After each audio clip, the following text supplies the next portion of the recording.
di sini saya akan menjelaskan tentang dari kekaisaran ke republik. Benih perubahan pada akhir abad ke-19 hingga 1949. Periode ini menandai keruntuhan sistem kekaisaran yang telah berkuasa ribuan tahun di Tiongkok. Diawali dengan dinasti Qing yang lemah dan terpengaruh kekuatan asing.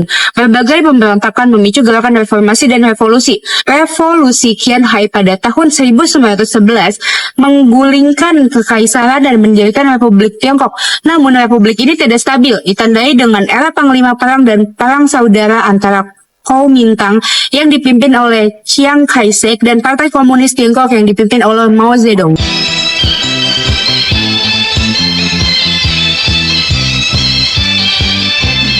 天上太阳红呀红彤彤哎，心中的太阳是毛泽东哎，他领导我们的解放哎，人民翻身当家做主人。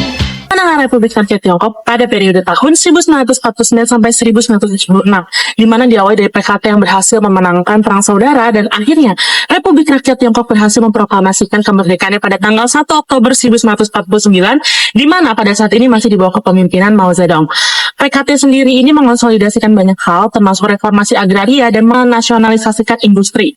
Tetapi di periode ini juga banyak kampanye-kampanye besar seperti lompatan jauh ke depan, tetapi ini memunculkan banyak perkara seperti kelaparan massal dan juga adanya kebudayaan sosial politik yang parah.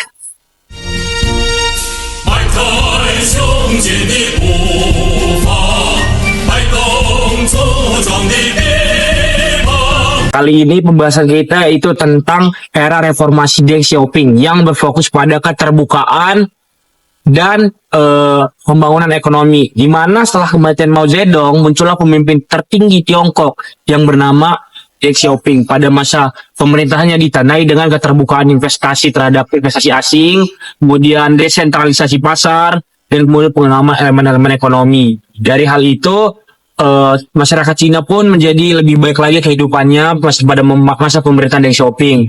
Dan walaupun terjadi liberalisasi ekonomi pada masa itu, tapi kekuatan politik atau hal-hal politik tetap dapat dikontrol oleh pemerintahan Deng Xiaoping.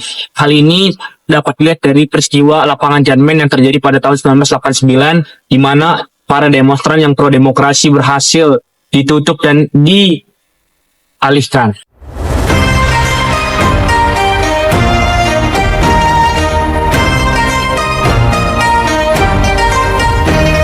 Selanjutnya adalah pada awal abad ke-21, Tiongkok telah menjadi kekuatan ekonomi global yang tidak bisa diabaikan. Bergabungnya Tiongkok pada Organisasi Perdagangan Dunia atau WTO pada tahun 2001 semakin mempercepat integrasi ekonominya. Periode ini telah diwarnai oleh pertumbuhan ekonomi yang pesat, peningkatan pengaruh diplomatik, dan modernisasi militer.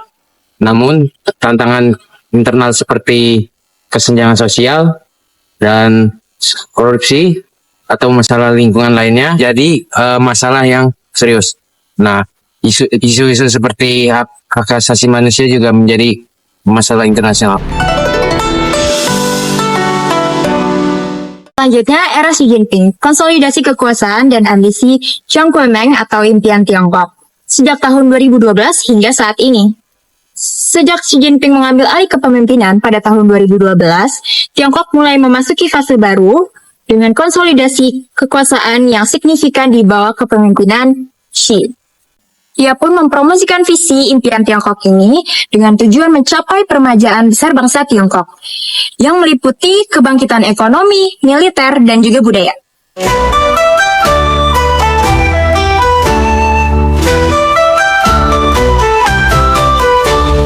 Terakhir ada tantangan dan prospek masa depan, keseimbangan antara stabilitas dan adaptasi. Saat ini Tiongkok mengalami banyak sekali rintangan yang kompleks. Yang pertama dimulai dari internal. Mereka berusaha untuk mempertahankan pertumbuhan ekonomi mereka di tengah perlambatan global. Lalu yang kedua ada mengelola masalah demografi, dan yang ketiga terakhir adalah mengatasi ketidakpuasan politik yang muncul karena kesenjangan dan kontrol politik yang ketat. Lalu yang kedua ada secara eksternal. Secara eksternal itu hubungan dengan negara-negara barat seperti Amerika Serikat makin menegang karena isu perdagangan, teknologi, dan geologi. Nah, Dikhawatirkan masa depan politik Tiongkok ini akan bergantung pada dengan bagaimana PKT akan beradaptasi dengan perubahan internal dan global yang terus-menerus akan berubah. 迈开胸襟的